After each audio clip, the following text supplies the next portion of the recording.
Engineering mathematics 2 এর উপর বক্তৃতাগুলিতে আবার স্বাগতম। এটি বিশেষ ফাংশনের ল্যাপ্লাস ট্রান্সফর্মের উপর 58 নম্বর বক্তৃতা।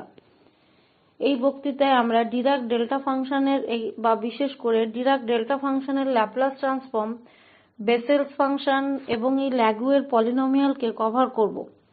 ডিরাক ডেল্টা ফাংশনে এসে আমরা সাধারণত এই রেক্ট্যাঙ্গুলার পালসের মাধ্যমে এটিকে সংজ্ঞায়িত করি বা এমন কয়েকটি উপায় রয়েছে যার মাধ্যমে আমরা এই ধরনের বিশেষায়িত বা সাধারণীকৃত ফাংশনকে সংজ্ঞায়িত করতে পারি, যেখানে এই রেক্ট্যাঙ্গুলার পালসের সাহায্যে আমরা এই rectangular pulse phi epsilon to a of t কে 0 হিসাবে সংজ্ঞায়িত করি যদি t less than a এবং এই a থেকে a plus epsilon এর মধ্যে থাকে, তবে আমরা এটিকে 1 by epsilon হিসাবে সংজ্ঞায়িত করি।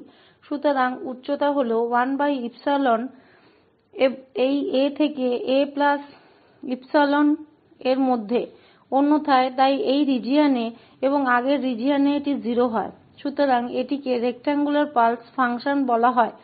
এখন প্রথমে আমরা রেক্ট্যাঙ্গুলার পালস ফাংশনের ল্যাপ্লাস ট্রান্সফর্ম পাব, কারণ এই ডিরাক ডেল্টা ফাংশনটি এই রেক্ট্যাঙ্গুলার পালস ফাংশনের সীমাবদ্ধ পরিস্থিতি হিসাবে সংজ্ঞায়িত করা হয়েছে বা সংজ্ঞায়িত করা যেতে পারে যখন এই ইপসিলন খুব ছোট হয়।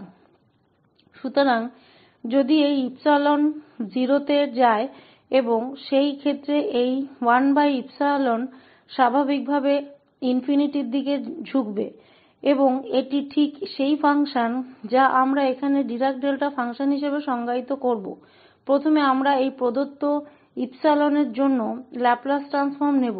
সুতরাং প্রথমে সীমাবদ্ধ পরিস্থিতি বিবেচনা না করে আমাদের কাছে যে সংজ্ঞা আছে তার সাথে এই ল্যাপ্লাস ট্রান্সফর্ম করে e−st পাব এবং তারপর এই phi epsilon to a of t এই ফাংশন বা এই পরিবর্তনশীল t এর সাথে ইন্টিগ্রেট করতে হবে। সুতরাং এখানে এই ইন্টিগ্রাল কিভাবে পেতে হয় এটি সহজ, কারণ 0 থেকে ইনফিনিটির মধ্যে এটি a থেকে a plus epsilon এই function phi epsilon to a হিসাবে সংজ্ঞায়িত করা হয়েছে। সুতরাং এখানে আমাদের 1 by epsilon আছে এবং তারপর e−st আছে এবং তারপর আমাদের আছে dt, যেহেতু বাকি ডোমেনে এই phi epsilon to a হল 0। সুতরাং এই ল্যাপ্লাস ট্রান্সফর্মের কারণে a থেকে a plus epsilon এবং e−st হিসাবে st পর্যন্ত ইন্টিগ্রাল থাকবে। সুতরাং এখানে 1 by epsilon এবং তারপরে এখানে আমাদের আছে e−st by -s, এটি সমন্বিত মান এবং এটি লিমিট a থেকে a plus epsilon সেট করা হবে। সুতরাং এখানে আমাদের 1 by s epsilon আছে। আমরা এখানে বিয়োগ চিহ্নটি সামঞ্জস্য করব। সুতরাং প্রথমে আমরা লিমিট রাখব a, তাই আমরা e−sa পাব এবং তারপর আমাদের আছে e−s plus epsilon। সুতরাং e−sa by s epsilon পাব। তাহলে এখানে আমাদের 1 e−s epsilon আছে। সুতরাং এটি এই রেক্ট্যাঙ্গুলার পালস ফাংশনের ল্যাপ্লাস ট্রান্সফর্ম যা এখানে লেখা আছে e−s epsilon by s epsilon into 1 e−s epsilon। সুতরাং এখন ডিরাক ডেল্টা ফাংশনের এই ল্যাপ্লাস ট্রান্সফর্মে ফিরে আসা যা এই রেক্ট্যাঙ্গুলার পালসের পরিস্থিতি সীমিত করে, যার মানে এই 𝛿𝑡 কে limit epsilon tends to 0 phi epsilon to a of t হিসাবে সংজ্ঞায়িত করা যেতে পারে। সুতরাং আমরা ইতিমধ্যে এই রেক্ট্যাঙ্গুলার পালসের ফাংশন ল্যাপ্লাস ট্রান্সফর্ম জানি। আমাদের এখন যে জিনিসটি করতে হবে তা হল ইপসিলন 0 এর দিকে যাবে, কারণ এটি অবিকল ডিরাক ডেল্টা ফাংশন। সুতরাং আমরা এই ইপসিলনকে 0 এ যেতে দেব এবং আমরা এই ডিরাক ডেল্টা ফাংশনের ল্যাপ্লাস ট্রান্সফর্ম পাব। সুতরাং ডিরাক ডেল্টা ফাংশনের ল্যাপ্লাস ট্রান্সফর্মটি e−as হিসাবে আসবে। এটি কিভাবে পেতে হয় তার জন্য আমরা এখানে লিমিট নির্ধারণ করব। সুতরাং আমরা বিবেচনা করব ইপসিলন 0 এ গেলে এর কি হবে।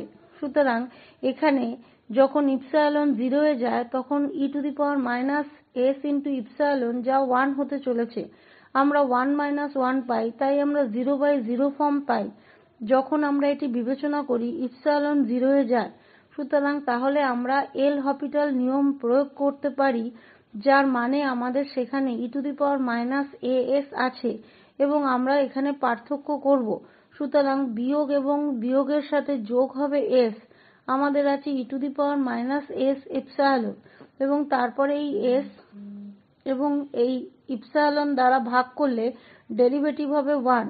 সুতরাং এই s এবং s বাতিল হয়ে যাবে তাই আমাদের আছে s ইপসিলন এবং as এবং যখন আমরা এই ইপসিলনকে 0 তে নিয়ে যাব তাই লিমিট হবে 1 লিমিট হবে as। সুতরাং এখানে এই ডেল্টা t a এর ল্যাপ্লাস ট্রান্সফর্ম হবে as হিসাবে।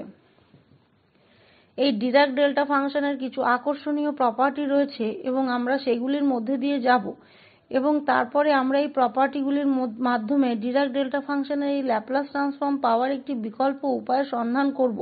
প্রথম প্রপার্টিটি বলে যে কখনও কখনও এটি সংজ্ঞায়িত করা হয় বা আমি বলতে চাচ্ছি এটিকে এই ডিরাক ডেল্টা ফাংশনের সংজ্ঞা হিসাবেও বিবেচনা করা হয়। সুতরাং আমাদের কাছে t a 0 এর সমান যখন t a এর সমান নয় যখনই আমরা বিন্দুতে থাকি t যা a এর সমান নয় এটিকে 0 হিসাবে সংজ্ঞায়িত করা হয় এবং যখন আমরা এটিকে t a একত্রিত করি c থেকে d এবং যদি এই c থেকে d সেই বিন্দুটি থাকে a তাহলে এই ইন্টিগ্রালের মান 1 হতে চলেছে অন্যথায় এই ইন্টিগ্রালের মান 0 হবে। অথবা আরও সাধারণ পরিস্থিতি হল যখন আমরা t a এই ft এর সাথে c থেকে d এ ইন্টিগ্রেট করি সেক্ষেত্রে এই ইন্টিগ্রালের মান fa হতে চলেছে যখন a এই ব্যবধানে c থেকে d এর অন্তর্গত হবে অথবা a যখন c থেকে d এর সীমার বাইরে থাকবে তখন 0 হবে। সুতরাং এটি একটি আরও সাধারণ পরিস্থিতি যখন আমাদের এখানে কিছু ফাংশন t dt এর সাথে এই ইন্টিগ্রেশনের অধীনে এই ডেল্টা ফাংশন থাকে মানটি হবে শুধুই fa যখন a c এবং d এর মধ্যে থাকে। সুতরাং ডিরাক ডেল্টা ফাংশনের এই প্রপার্টিগুলি থাকার কারণে আমরা এখন এই t a এর এই ল্যাপ্লাস ট্রান্সফর্মটি সরাসরি প্রয়োগ করতে পারি। সুতরাং সংজ্ঞা অনুসারে আমাদের আছে st এবং t a dt এবং এই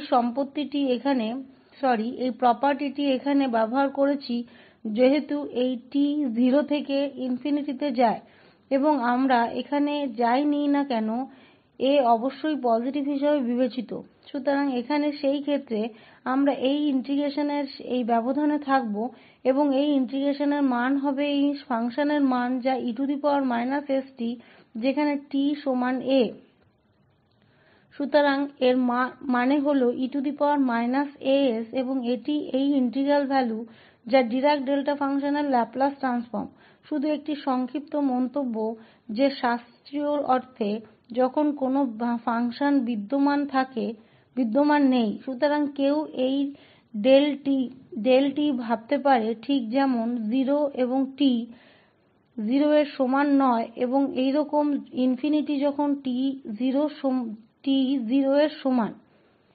সুতরাং শুধু আরেকটি মন্তব্য তাই আমরা ইতিমধ্যে এই হেভিসাইড ফাংশনটি বিবেচনা করেছি যা সংজ্ঞায়িত করা হয়েছে যখনই t a এটি 0 এবং t ≥ a এটি 1 এবং প্রকৃতপক্ষে আমরা এই ফাংশনের ল্যাপ্লাস ট্রান্সফর্মটি আগেই গণনা করেছি যা ut a কারণ এই ক্ষেত্রে এটি শুধুমাত্র a থেকে ∞ এ ইন্টিগ্রেট করতে হবে এবং ফাংশনটি হল 1 এবং তারপর st এবং তারপরে আমাদের আছে dt যা ইন্টিগ্রেট করা যেতে পারে। সুতরাং আমাদের আছে st s এবং তারপর a থেকে ∞ সুতরাং এটি 0 এ যাবে। তারপর আমাদের আছে 1s এবং s a সুতরাং এটি হল এই ফাংশনের সাধারণ ল্যাপ্লাস ট্রান্সফর্ম এই ভারি সাইড ফাংশন ut a বা কখনও কখনও আমরা এখানে UA t যাই হোক না কেন বোঝায় এবং আমরা এটাও জানি যে এই ডেল্টা ফাংশনের Laplace transform Dirac delta function হলো e−as এবং আমরা কিছু অন্তর্দৃষ্টি দেওয়ার চেষ্টা করব যে ডিরাক ডেল্টা ফাংশন এবং হেভিসাইড ফাংশনের মধ্যে সম্পর্ক কী কারণ যদি আমরা সেখানে ঘনিষ্ঠভাবে দেখি সেখানে ল্যাপ্লাস ট্রান্সফর্মে আমাদের উভয়ের মধ্যে e−as কমন আছে সুতরাং আমরা ইতিমধ্যে এই ডেরিভেটিভ থিওরেমটি জানি যে এই UA t ডেরিভেটিভের ল্যাপ্লাস হবে -UA প্লাস s 𝐿 UA সুতরাং UA এর ডেরিভেটিভের ল্যাপ্লাস হবে -UA প্লাস s বার এর ল্যাপ্লাস সুতরাং আমরা এখানে এই ল্যাপ্লাসটিকে প্রতিস্থাপন করতে পারি এবং আমরা কি পাবো কারণ এটি 0 হতে চলেছে এবং তারপরে আমাদের কাছে এই UAt এর ল্যাপ্লাসের s গুণ আছে যা ঠিক e−as সুতরাং আমরা লক্ষ্য করেছি যে এই ডেরিভেটিভের ল্যাপ্লাস ট্রান্সফর্মটি e−as এর সমান এবং সেক্ষেত্রে আমরা সেইখানে যা লক্ষ্য করেছি যে এই কারণে এই হেভিসাইড ফাংশনের ডেরিভেটিভের ল্যাপ্লাস হল e−as এবং যা ডিরাক ডেল্টা ফাংশনের ল্যাপ্লাস ট্রান্সফর্ম সুতরাং ডিরাক ডেল্টা ফাংশনের ল্যাপ্লাস ট্রান্সফর্ম এবং হেভিসাইড ফাংশনের ডেরিভেটিভের ল্যাপ্লাস ট্রান্সফর্ম তারা একই সুতরাং মনে হচ্ছে এই হেভিসাইড ফাংশনের ডেরিভেটিভ হল ডিরাক ডেল্টা ফাংশনের এই উপসংহার থেকে ডিরাক ডেল্টা ফাংশন এই উপসংহার থেকে কিন্তু এটাও যুক্তিযুক্ত কারণ আমরা যদি সংজ্ঞাটিকে দেখি তাহলে যদি আমরা ডেল্টা x a কে 0 থেকে t এর মধ্যে ইন্টিগ্রেট করি তাহলে আমরা কি পাবো আমরা হেভিসাইড ফাংশন পাবো কারণ যদি এই t a হয় তাহলে এটি ব্যবধানে থাকবে এবং মান হবে 1 এর জন্য t a এই ইন্টিগ্রালের মান 0 এবং যেখানে t a সুতরাং আমরা এখানে পাচ্ছি যে এই ডেল্টা x a এর ইন্টিগ্রাল সমান u এটি বোঝায় যে এই হেভিসাইড ফাংশনের ডেরিভেটিভ হল ডিরাক ডেল্টা ফাংশন এবং যা এই ল্যাপ্লাস ট্রান্সফর্ম থেকে আসছে কারণ হেভিসাইড ফাংশনের ডেরিভেটিভের ল্যাপ্লাস ট্রান্সফর্ম ডিরাক ডেল্টা ফাংশনের ল্যাপ্লাস ট্রান্সফর্মের সমান এবং আমরা এই পর্যবেক্ষণ থেকে একই উপসংহার পাচ্ছি তাই নির্দিষ্ট অর্থে আমরা বলতে পারি কারণ আবার শাস্ত্রীয় অর্থে নয় কারণ এই হেভিসাইড ফাংশন এটি ডিসকন্টিনিউয়াস ফাংশন t a এর জন্য এটির মান 0 এবং তারপর এটির মান 1 থাকে যখন t a হয় সুতরাং এটি t 0 এটি ডিসকন্টিনিউয়াস ফাংশন t a এটি একটি ডিসকন্টিনিউয়াস ফাংশন এবং কখনো আমরা এর ডেরিভেটিভ সম্পর্কে কথা বলছি এখনো আমরা এর ডেরিভেটিভ সম্পর্কে কথা বলছি এবং এর ডেরিভেটিভ হল ডিরাক ডেল্টা ফাংশন যা আবার ক্লাসিক্যাল ফাংশন নয় কিন্তু আমরা যখন এই হেভিসাইড ফাংশনটিকে ইন্টিগ্রেট করি তখন আমরা কি লক্ষ্য করি কারণ এটি একটি ধ্রুবক মান এখানে 0 এবং এটি 1 সুতরাং এর ডেরিভেটিভ সেখানে 0 এবং সেখানে 0 হবে তার মানে যখনই t a এর সমান না হয় তখন এই u এর ডেরিভেটিভ 0 হবে এই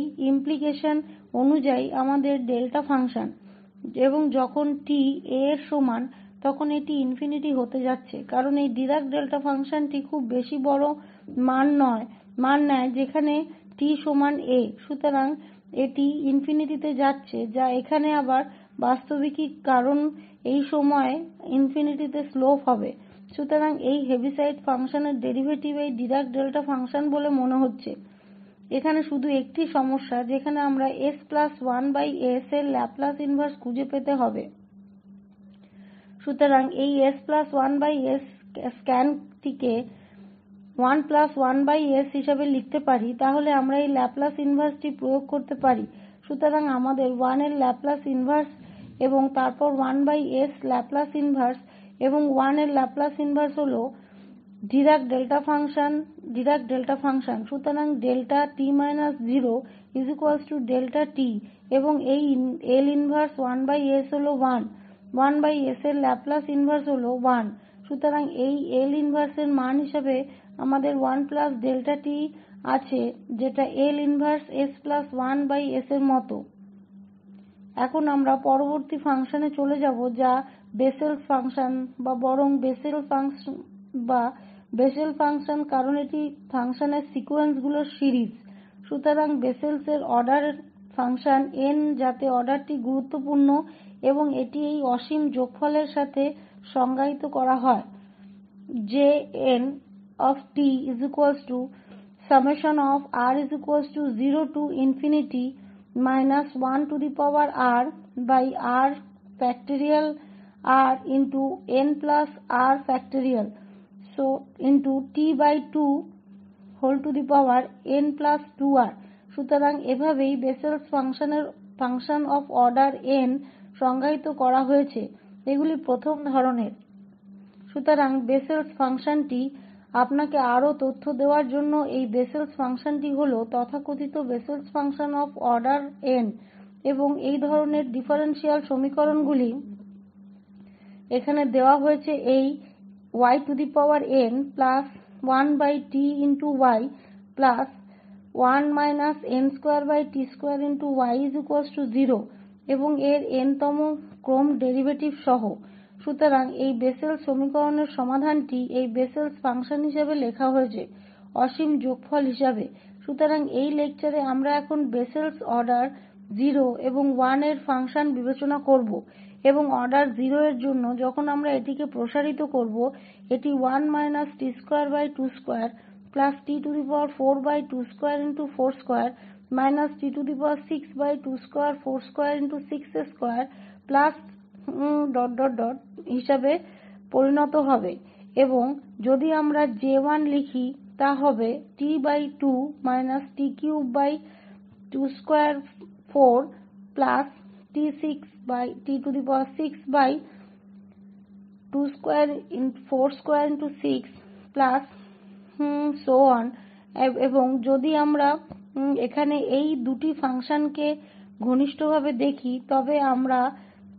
দেখি এবং যদি আমরা এটিকে আলাদা করি তাহলে ডেরিভেটিভ হবে 0 minus 2t by 2 square plus 4t cube by 2 square 4 square minus 6t to the power 5 by 2 square 4 square into 6 square plus ইত্যাদি এবং এই 2 বাতিল হবে এই 4টিও বাতিল হবে এবং এই 6টিও বাতিল হবে এটি বর্গক্ষেত্র। তাহলে আমরা তখন যা পাচ্ছি minus t by 2 plus t cube by 2 square into 4 minus t to the power 5 by 2 square into 4 square into 6 plus ইত্যাদি। সুতরাং এখানে যদি আমরা মাইনাস সাইন আউট করি আমাদের আছে minus within bracket t by 2 minus t cube by 2 square into 4 plus t to the power 5 by 2 square into 4 square into 6 minus ইত্যাদি। তাহলে আমরা কি লক্ষ্য করি যে এই J0t এর ডেরিভেটিভ মাইনাস J1t এর ছাড়া আর কিছুই নয়। সুতরাং আমরা এখানে লক্ষ্য করব যে J0t এর ডেরিভেটিভ মাইনাস J1 ছাড়া আর কিছুই নয়। সুতরাং আমরা এখন J0t এবং J1t এর ল্যাপ্লাস ট্রান্সফর্ম খুঁজে পাব। সুতরাং J0t এর ল্যাপ্লাস ট্রান্সফর্ম হল 1 minus t square by 2 transform 1 minus t square by 2 plus t to the power 4 by t square into 4 square minus t to the power 6 by t square into 4 square into 6 square plus ইত্যাদি এর Laplace যা J0 এর সংজ্ঞা ছিল এবং যখন আমরা এই ল্যাপ্লাস ট্রান্সফর্ম এই টার্ম দ্বারা প্রয়োগ করব এবং তাই আমরা 1 এর ল্যাপ্লাস ট্রান্সফর্ম পাব যা 1s ল্যাপ্লাস ট্রান্সফর্ম হবে t স্কয়ার যা factorial 2s3 Laplace transform of t to the power 4 হল ফ্যাক্টরিয়াল 4s টু দি পাওয়ার 5 এবং t to the power 6 Laplace transform of 6 যা 6 ফ্যাক্টরিয়াল 6s টু দি পাওয়ার 7 এবং তারপরে আমরা এটিকে আবার লিখব। তাই যদি আমরা 1s কমন নিই তাহলে আমরা পাব 1 minus 1/2 1s square plus 1/2 into 2 3/4 into 1s to the power 4 minus 1/2 into 3/4 into 5/6 into 1s to the power 6 plus ইত্যাদি কারণ এই ফ্যাক্টরিয়াল 2 থেকে এই বর্গ মেয়াদ বাতিল হবে। সুতরাং আমাদের 1/2 × 1/a² আছে। এখানে এই ক্ষেত্রে আমরা পাবো আমাদের কাছে 4 গুণ 3 গুণ 2 আছে, তাই 2 এই বর্গটিকে বাতিল করবে, 4 এই বর্গটিকে বাতিল করবে এবং আমাদের কাছে এই 3 আছে, তাই 1/2 × 3/4 × 1/s4 পাবো। একইভাবে আমরা এখানে 1/2 × 3/4 × 5/6 × 1/s6 পাবো। সুতরাং এই সম্প্রসারণ বা দ্বিপদ সম্প্রসারণের বিষয়ে নোট করে আমরা যা আছে তা 1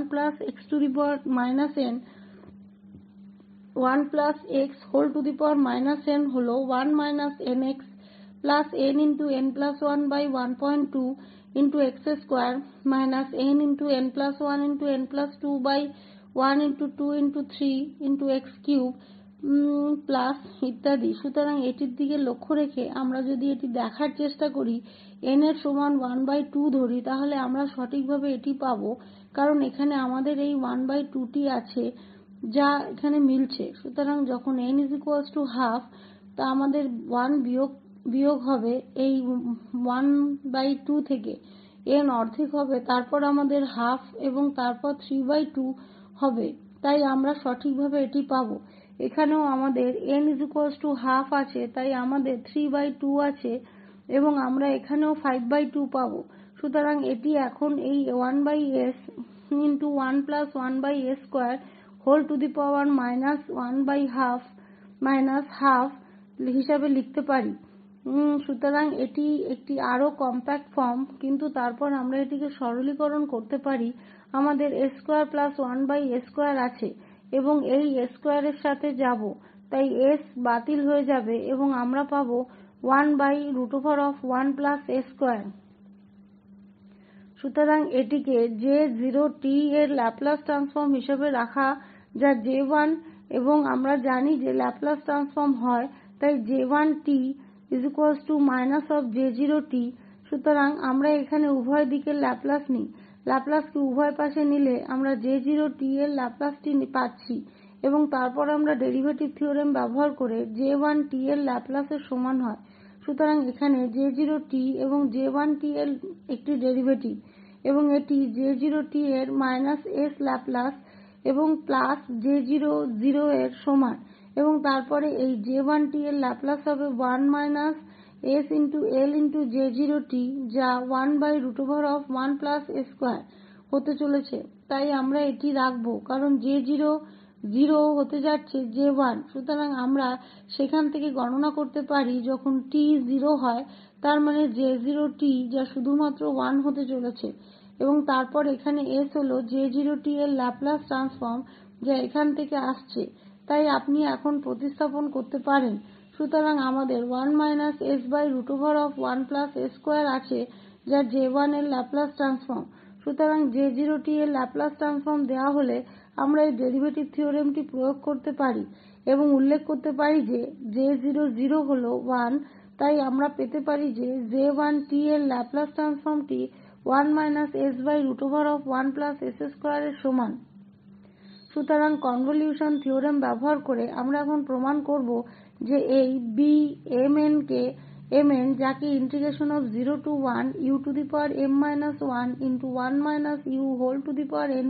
1 হিসেবে সংজ্ঞায়িত করা হয়েছে এবং এটি Γmn হিসাবে দেওয়া হয়েছে। সুতরাং আমরা ইতিমধ্যে এই ফলাফলটি ইন্টিগ্রাল ক্যালকুলাসে প্রমাণ করেছি এবং এখন আমরা দেখতে পাব যে এটি এই কনভলিউশন থিওরেম এবং বিটা ফাংশনের ল্যাপলাস ব্যবহার করা অনেক সহজ। আমরা সহজেই এই সম্পর্কটি পেতে পারি। সুতরাং যদি আমরা এটি ধরে নিই tt এবং আমরা যদি gtm 1 নিই, তাহলে আমরা এই দুটি ফাংশন সংজ্ঞায়িত করেছি এবং তারপর তাদের প্রোডাক্ট, তাদের কনভলিউশন প্রোডাক্টটি 0Tτ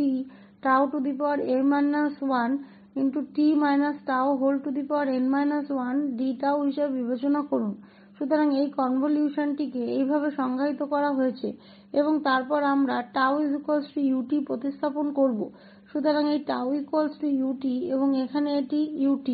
সুতরাং যদি আমরা এটিকে সংজ্ঞায়িত করি τ ut এবং dটাও হবে t du, সুতরাং আমাদের লিমিট 0 থেকে 1 হবে কারণ t 0 হলে আমাদের 0 থাকে এবং তারপরে t হয় তাই u হবে 1। সুতরাং আমাদের এই নতুন ইন্টিগ্রালের লিমিট আছে 0 থেকে 1 যেখানে τ ut দ্বারা প্রতিস্থাপিত হয়েছে।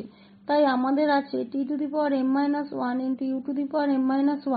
সেখান থেকেও আমরা tn−1 কমন নিতে পারি এবং তারপরে আমরা 1 un−1 পাব এবং dটাও হবে tdu। সুতরাং আমরা t সংগ্রহ করতে পারি। আমাদের আছে tm+n−101um−1du যা বিটা ফাংশন। সুতরাং এই প্রোডাক্টটি ফাংশন f এবং g এই দুটি ফাংশনে পরিবর্তিত হচ্ছে এবং tm+n−1 bmn পাচ্ছি। সুতরাং এই ফলাফলটি হল এই দুটি ফাংশনের কনভলিউশন আমাদেরকে tm+1m+n−1 দিয়ে বিটা ফাংশন দেয়। আমরা ল্যাপলাস ট্রান্সফর্ম ব্যবহার করতে পারি এবং বিশেষ করে ল্যাপলাস ট্রান্সফর্মের কনভলিউশন প্রপার্টি যা আমরা আগে আলোচনা করেছি। এর অর্থ হল tm+n−1 bmn এর ল্যাপলাস ট্রান্সফর্ম এই কনভলিউশন ল্যাপলাসের সমান এবং এটি একটি কনভলিউশনের প্রপার্টি যে সেখানে কনভলিউশনের ল্যাপলাস f এবং g এর ল্যাপলাসের গুণফলের সমান হবে। সুতরাং এই প্রোডাক্টটি থাকার জন্য আমাদের কাছে ল্যাপলাসটি প্রায়শই tm−1 আছে এবং আমাদের সেখানে প্রোডাক্টটি রয়েছে। সুতরাং আমরা ইতিমধ্যেই এই tm−1 এর ল্যাপলাসকে m Sm বলে জানি এবং tm+n−1 ছাড়াও n/s বলে আমরা জানি। এর মানে আমাদের এখানে m×n/sm1 আছে এবং এখানে আমাদের ল্যাপলাস আছে। তাহলে এখন যদি আমরা ইনভার্স ল্যাপলাস ট্রান্সফর্ম নিই তাহলে কি হবে? আমাদের কাছে থাকবে tm+n−1 bmn বেসেলস ফাংশন mn এবং তারপর এখানে আমাদের ডান দিকে রয়েছে এটি হল n এবং 1/sm1 এর ল্যাপলাস ইনভার্স হল tm+n−1 সুতরাং এটি এখন আমাদের এই bmn m দেবে। সুতরাং এই দুটি ফাংশন tm+m−1 এবং tn−1 বিবেচনা করে আমরা এই সম্পর্ক স্থাপন করেছি যে এই কনভলিউশন প্রোডাক্ট বিটা ফাংশনটি tm+n−1 গুণের সাথে সমান। তারপর আমরা ল্যাপলাস ট্রান্সফর্ম নিই এবং তারপরে ইনভার্স ল্যাপলাস ট্রান্সফর্ম করি এবং m এবং n এর পরিপ্রেক্ষিতে আমরা সহজেই এই bmn পাই। শেষেরটি আমাদের কাছে ল্যাগুয়ের পলিনোমিয়াল রয়েছে যা ln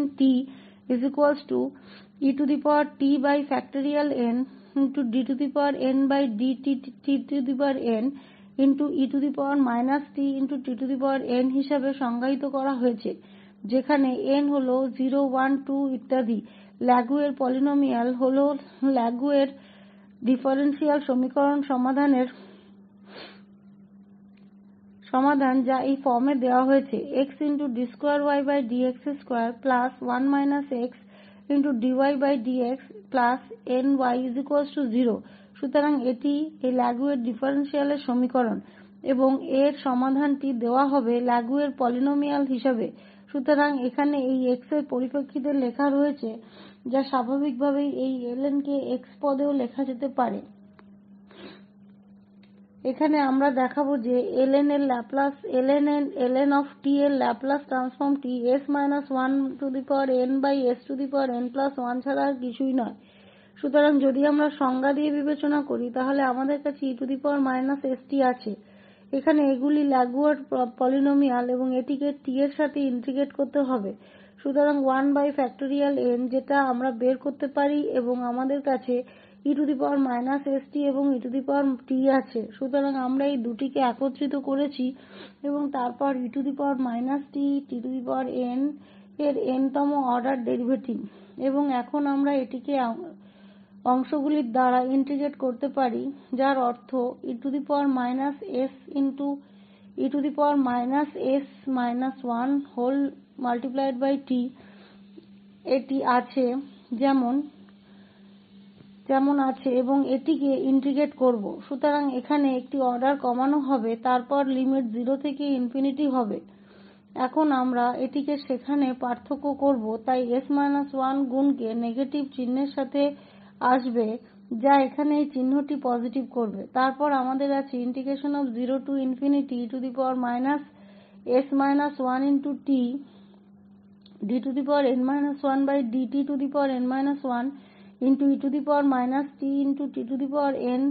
t1 যদি আমরা এখানে এই প্রথম টার্মটি দেখি যখন t এর এক্সপোনেনশিয়াল টার্মের কারণে ইনফিনিটিতে যায় এটি অদৃশ্য হয়ে যাবে এবং যখন t 0 তে যায় কারণ আমাদের কাছে এই e−t এর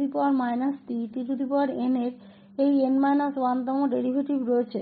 সুতরাং প্রতিটি টার্মে যখন আমরা পার্থক্য করি তখন এটি টিকে থাকবে এবং যখন t 0 এ যাবে তখন এটি 0 হবে। সুতরাং এটি ইনফিনিটি এর কারণে এক্সপোনেনশিয়াল টার্মের কারণে এই টার্মটি অদৃশ্য হয়ে যাবে এবং tn এর কারণে আমরা n−1তম অর্ডার ডেরিভেটিভ সম্পর্কে কথা বলছি। সুতরাং প্রতিটি টার্মে t প্রদর্শিত হবে এবং যখন t 0 তে যাবে এটিও 0 তে যাবে। সুতরাং পুরো টার্মটি t 0 তে যাবে। সুতরাং আমরা s−1n এর সাথে থাকব এবং তারপরে এখানে ইন্টিগ্রাল যা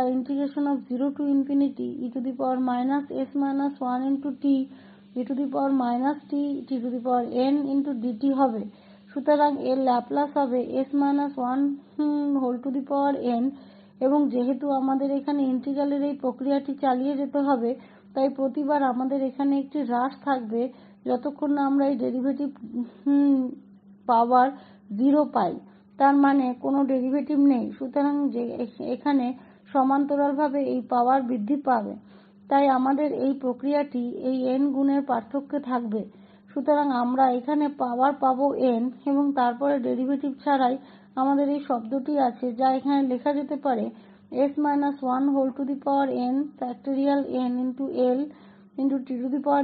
কারণ আমাদের সেখানে t আছে এবং t বাতিল হবে e−st এবং tn যা tn এর ল্যাপলাস ট্রান্সফর্ম এবং যার ফলাফল আমরা জানি যে nsn1 এবং তারপরে আমরা একত্রিত করতে পারি বা আমরা এই দুটি বাতিল করতে পারি তাই আমরা এটি s−1nsn1 পেয়েছি।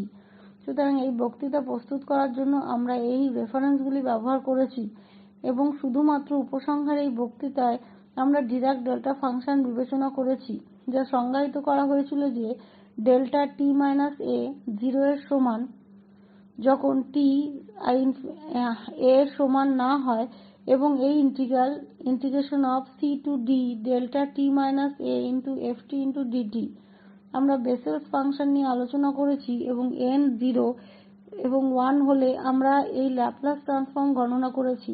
আমরা এই ল্যাগুয়ার পলিনোমিয়াল ln নিয়ে আলোচনা করেছি এবং আমরা এই সাধারণ ক্ষেত্রের ল্যাপলাস ট্রান্সফর্ম গণনা করেছি এবং এটি সব এই বক্তৃতার জন্য এবং আমি আপনার মনোযোগের জন্য ধন্যবাদ জানাই।